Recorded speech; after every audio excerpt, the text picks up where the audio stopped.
23:23, Matthew 23:23. Woe to you, teachers of the law, Pharisees, you hypocrites. Wait, I missed it. Oh, no, there it is. Yeah. You give a tenth of your spice, your mint, your dill, your cumin, but you have neglected the more important matters of the law, justice, mercy, and faithfulness. You should have practiced the latter without neglecting the former. You blind guides, you strain at a gnat and you swallow a camel. Strain at... How many of you know gnats are really small? Oh, yeah. Yeah, very small. And they're annoying. Where do they even come from? You know that? I bring some tomatoes out of the garden and I let one go a little too long and all of a sudden there's all these gnats flying around. Like, where'd they even come from? You know, it's like, many years ago people used to think that as food rotted, it became the gnats and then they flew off of it. What? Yeah. They didn't know any better. They had weird ideas. They did bloodletting back then. What do you want? But anyway, so the gnat is the smallest of the unclean animals. Very small. One of the things that you could do is if you had like a glass of wine, you could have like a little screen that you put over the top of it. And then that way gnats couldn't get into your wine and make your wine unclean. So then you can move the screen, drink your wine, put it back, So you could strain that gnat. Extra protein. Yeah, you can strain that. No, because it's an unclean animal.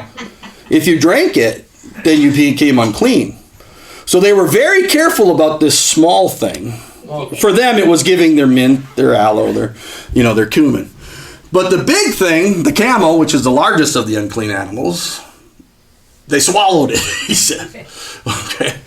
And what is he saying? He's like, yes, tithe of everything, which is what they were doing. They were tithing even the mint out of their gardens. Even the littlest little spices they had, they made sure they gave 10%. Yeah.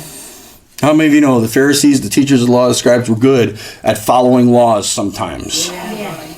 Absolutely. They were good at tithing. He's like, yeah, do that. Good job straining that gnat out.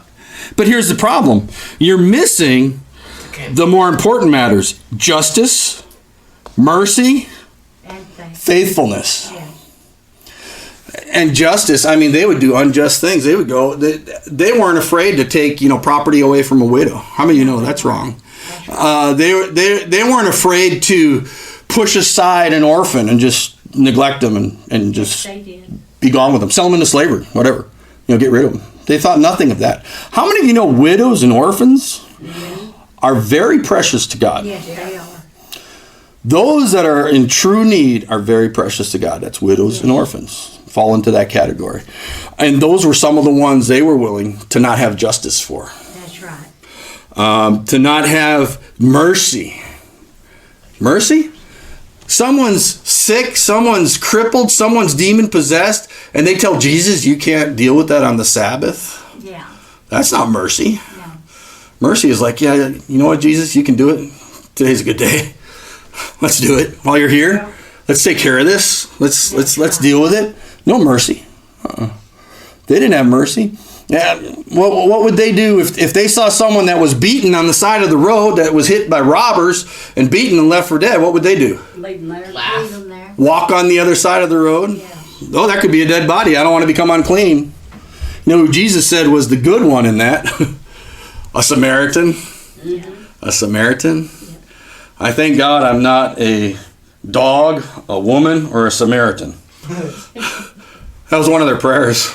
Samaritan? Yeah, it was. Samaritan? That's like a dog. Or a woman. Sorry. That's their view. They didn't think too highly of them. Well, women had no value. They didn't. That came from Christ. Yeah. So here these guys are, and they're willing to do the smallest thing, but they're not willing to do those things that are really important. And what was those things that was important? It wasn't giving that last little scrap of what you were giving, although you should do that. It was loving your neighbor as yourself. To do most of the time. Yeah, love your neighbor as yourself. But you know why they couldn't do that? Because the only way you can really do that properly is to start with what? Loving the Lord your God with all your heart, your soul, your mind, and your strength. And so those places and those people that have a form of godliness but deny the power thereof, they're not going to have true love for others. That's right. They'll have fake love. They'll have something that looks like love. Here's what they would rather do. They would rather give somebody that's hungry food rather than helping them learn how to be productive and earn food and make food and produce food. That's right.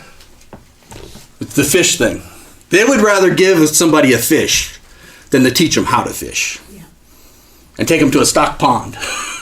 So here you go, have fun. Less time and less energy, and gave them more time to exalt what prestige they had. Mm-hmm. They would rather give money to help people Than to teach them how than to go to their neighbor and help them. Yes. They would rather give money to some cause than to give a kind word to the person at the grocery store when they check out. Yeah. You know, they would rather put something in the little offering thing that's there at the grocery store, some change. Oh, there's my loose change. Look, I'm giving. Than to encourage that person that's behind the counter. Make eye contact with them. Tell them something nice. Tell them something good. Help make them feel good about life. When a kind Tell them to be word blessed. will help. Yeah. Yeah. And they'll feel like they're walking in love. They'll feel like they're doing what they're supposed to do. Why? Because they've got that form of godliness. And if anybody looked, they'd see them giving. If anybody looked, they wrote a check. If anybody looked, they were at that soup kitchen. If anybody asked, they made it to the service. Straining at a gnat, swallowing a camel. Yeah. Where's the faithfulness to God? Where's the love for God? Okay, I'm done. Anybody got anything?